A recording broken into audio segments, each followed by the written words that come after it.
لوگ اب بالکل تنگ آ چکے ہیں کہ عوام کی نبض پہ ہاتھ رکھیں، عوام کی مراحت یا عوام کی زندگی کا جینا نہ کم کریں۔ جب ببل پھٹے گا تو پھر صرف مراحت نہیں آپ ڈھونڈتے رہیں گے، پھر بہت کچھ آپ ڈھونڈتے رہ جائیں گے جو نہیں ملے گا۔ آپ کہتے ہیں عام آدمی جو ہے وہ بوجھ برداشت کرے، اشرافیہ نہ کرے۔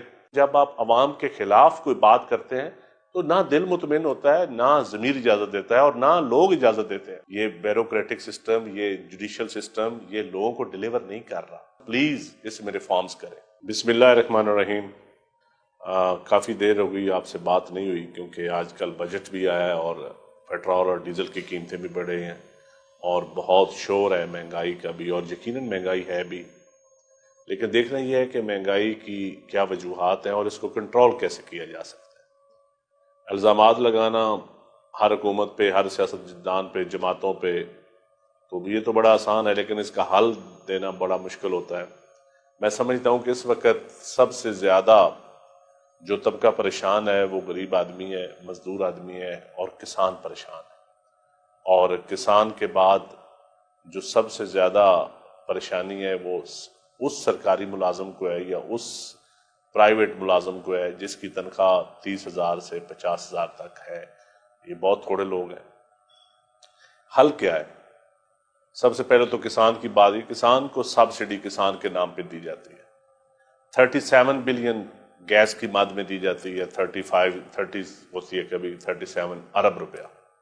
پاور سیکٹر کو جو کسان کے نام پہ دیا جاتا ہے وہ بھی 60 ارب کے نزدیک ہے۔ اگر یہ دونوں ملائیں تو 100 ارب روپیہ بنتے ہیں۔ اس 100 ارب کا، میں جب خان صاحب کی حکومت میں تھا تو میں اکثر کہتا تھا کہ یہ جو ٹوکن یوریا کھاد پہ یا دوسری کھادوں پہ ٹوکن کے سلسلے میں آپ سبسڈی بھی دیتے ہیں کہ 1,000 روپیہ، یہ ٹوٹل فراڈ ہے۔ کوئی فرٹیلائزر، خواہ فوجی فرٹیلائزر ہو، اینگرو ہو، فاطمہ فرٹیلائزر ہو، بہت ساری ملیں، اللہ تعالیٰ ان کو اور سرمایہ دے اور فیکٹری میں لگنی چاہیے، لیکن یہ کسان کا خون تو نہ چوسیں جو گورنمنٹ سے لیتے ہیں سبسڈی کے نام پر۔ کسان کو اس کا آڈٹ ہونا چاہیے۔ اس کا کس کے اوپر کمیٹی بنائی جائے، جو کبھی بھی نہیں بنی، کسی دور حکومت میں بھی ان کا آڈٹ نہیں ہوا کہ یہ جو سبسڈی لیتے ہیں اس کا امپیکٹ پبلک کے اوپر کیا پڑتا ہے، کسان کو کیا اس مد میں سستی کھاد ملتی ہے۔ دوسرا، ٹریکٹر اتنا مہنگا کر دیا گیا ہے۔ اب ٹریکٹر کے پرزہ جات یہ دیکھنا ہے کہ ان کے ایگریمنٹ کتنا ہوا تھا۔ انہوں نے اس ملک میں ٹریکٹر تیار کرنے تھے، فورڈ ہو، الغازی ہو، ملت ہو، جو بھی میسی والے ہوں، سارے باہر کے ممالک سے تیار ہو کے آتے ہیں۔ سیکنڈ ہینڈ ٹریکٹر بھی آنے دیتے، پرزہ جات سکریپ کی مد میں بھی آتے ہیں۔ اس پہ دیکھنا ہے کہ اگر ہم پرانے ٹریکٹروں کی اجازت دے دیں، اگر ہم ایسا، اب جو ٹریکٹر 4 لاکھ میں ملتا تھا اب 10 لاکھ 15 لاکھ میں ہو گیا، جو 15 لاکھ میں ملتا تھا وہ 30 لاکھ کا ہو گیا۔ تو پیپلز پارٹی کے دور میں 2.5 لاکھ کا کسان کو ٹریکٹر ملا تھا، اب آج بھی لوگ یاد کرتے ہیں۔ تو میں سمجھتا ہوں کہ اس وقت کسان کو آپ یا اس کی مشینری سستی کر کے دے سکتے ہیں۔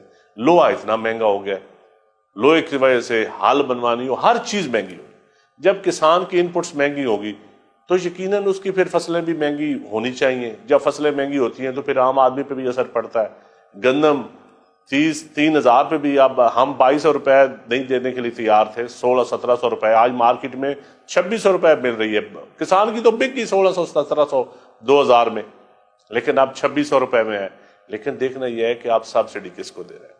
سب سے بڑی میں سمجھتا ہوں کہ اس وقت آپ ٹیکس لگائیں، پیٹرول مہنگا کریں، ڈیزل مہنگا کریں، بجلی مہنگی کریں، لیکن کیا آپ جو امیر طبقہ ہے، اشرافیہ ہے، خواہ بزنس مین ہے، خواہ بیوروکریٹ ہے، خواہ سیاستدان ہے، خواہ جرنل ہے، ججز ہیں، کیا یہ ان کی مراعات کم ہوئی ہیں؟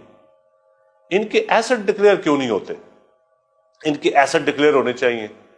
میں تو کہتا ہوں رجسٹری محرر سے لے کر، تھانے کے محرر سے لے کر ٹاپ 22 گریڈ تک، خواہ کوئی سیولین ہو، خواہ کوئی ملٹری کا ہو، خواہ جرنلز ہو، ان کے اپنے اور ان کے رشتہ داروں کے ایسٹ ڈکلیئر ہونے چاہیے۔ عوام کو پتہ چلے کہ کون کیا مراعات لے رہا ہے ہمارے ٹیکس کے پیسوں سے۔ اب پتہ لگانا یہ ضروری ہے، یہ بہت ضروری چیزیں سیاستدانوں کے ڈکلیئر ہونے چاہیے۔ جب ایسٹ ڈکلیئر ہو گئے تو یقین جانیے بہت سارے چیزیں کنٹرول ہو جائیں گی، پتہ چلے گا کہ مراعات کیا ہیں۔ آپ کہتے ہیں عام آدمی جو ہے وہ بوجھ برداشت کرے، اشرافیہ نہ کرے۔ عام آدمی جی پیٹرول کی مد میں بھی کرے، عام آدمی کھاد مہنگی ہونے کی صورت میں کرے، بجلی مہنگی صورت میں، امیر آدمی نہ کرے۔ تو یہ اس طرح پھر لوگوں کے اندر بددلی پھیلتی جا رہی ہے، اور پھر لوگ اس سسٹم کے خلاف، پھر اپوزیشن کی جماعتیں، وہ یہ کوئی نہیں دیکھا کہ انہوں نے خود کیا کیا پچھلے سالوں میں، لیکن عوام پھر سڑکوں پہ آنے بھی مجبور ہوں گے، عوام روئیں گے، پیٹیں گے، اور یقین جانیے ہم حکومت کا حصہ ہوں یا نہ ہوں، حکومت میں ہوں یا حکومت سے باہر ہوں، لیکن جب آپ عوام کے خلاف کوئی بات کرتے ہیں تو نہ دل مطمئن ہوتا ہے، نہ ضمیر اجازت دیتا ہے، اور نہ لوگ اجازت دیتے ہیں۔ تو میرے خیال میں صرف بولنے کی حد تک یا مذمت کرنے کی حد تک، میں اپنے جو معیشت دان ہیں، جو ہمارے اس وقت اسمبلیوں میں جو ہمارا بیوروکریٹک سسٹم تو کلیپس کر گیا ہے۔ میں ایک چھوٹی سی آپ کو مثال دیتا ہوں، یہ جو سرکولر ڈیٹ ہے، اب پیپلز پارٹی 540 ارب سے شروع ہوا، پھر نون لیگ 1100 ارب تک چھوڑ گئی، اب پی ٹی آئی 3000 ارب سے اوپر چھوڑ گئی۔ ٹیرف کے لاسز، لائن لاسز، یہ کس نے ٹھیک کرنے ہیں؟ یہ بیوروکریسی نے ٹھیک کرنے ہیں، واپڈا کے ملازمین نے ٹھیک کرنی ہے۔ یہ جو مراعات لیتے ہیں 25% سے 30% تک جو لاسز ہے، چوریاں ہوتی ہیں، کوئی ہیسکو میں یا پیسکو میں چوری ہوتی ہے، آئسکو والا یا فیسکو والا یا سارے دوسرے پے کرتے ہیں، تو یہ اس سے کون کنٹرول کرے گا؟ تو اگر یہ آپ سے کنٹرول نہیں ہوتے، آپ قیمتیں بڑھائی جاتے ہیں آئی ایم ایف کے نام پہ، کبھی دوسرے کے نام پہ، تو میں سمجھتا ہوں کہ میاں صاحب اور جو بھی ارباب اختیار ہے، یہ آپ کا بیوروکریٹک سسٹم پلیز اس میں ریفارمز کرے، اور ایمرجنسی ریفارمز کرے۔ اس طرح نہیں کام چلے گا، اس طرح لوگ، اب بالکل میں سمجھتا ہوں کہ لوگ مہنگائی ہو یا ناانصافی ہو، کسی معاملے میں بھی وہ تنگ آ چکے ہیں، اور ابھی تو وہ سیاستدانوں کو گالیاں دیکھے ایگزاسٹ ہو جاتے ہیں۔ اگر یہ گالیاں دینا بھی وہ بند کریں گے، پھر ببل پھٹے گا، جب ببل پھٹے گا تو پھر صرف مراحت نہیں آپ ڈھونڈتے رہیں گے، پھر بہت کچھ آپ ڈھونڈتے رہ جائیں گے جو نہیں ملے گا۔ تو میری اپنے کولیگ سے، اپنے ارباب اختیار سے، اپنی فیصلے کرنے والوں سے یہ گزارش ہے کہ عوام کی نبض پہ ہاتھ رکھیں، اور یقین جانیے یہ بیوروکریٹک سسٹم، یہ جوڈیشل سسٹم، یہ لوگوں کو ڈیلیور نہیں کر رہا۔ نہ لوگ سیاستدانوں کو ووٹ دیتے ہیں، ساتھ گالیاں بھی دینی شروع کر دیتے ہیں۔ ہمارا سسٹم ڈیلیور نہیں کر رہا، تو اس کے ریفارمز ہونی چاہیے۔ صرف ہم الیکشن لڑتے جائیں، آتے جائیں، اس طرح ریفارمز نہیں ہوں گے۔ ریفارمز لوگوں کو نظر ہونی چاہیے عدل کے ساتھ۔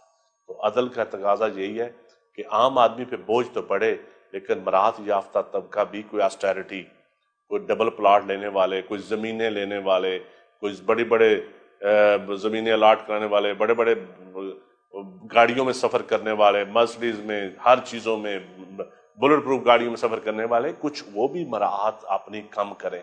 صرف عوام کی مراحت یا عوام کی زندگی کا جینا نہ کم کریں۔